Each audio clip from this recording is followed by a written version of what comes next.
আপনার ডান পাশে বাম পাশে আমরা যারা আছি জনগণের ভোটে নির্বাচিত হয়ে এসেছি।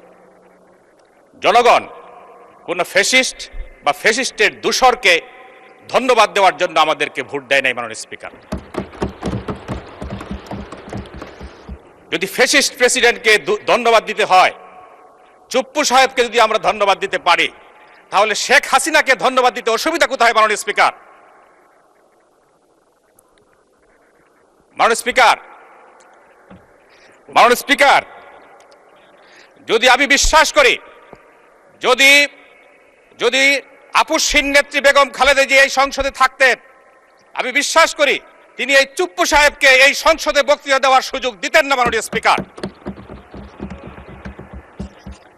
আজকে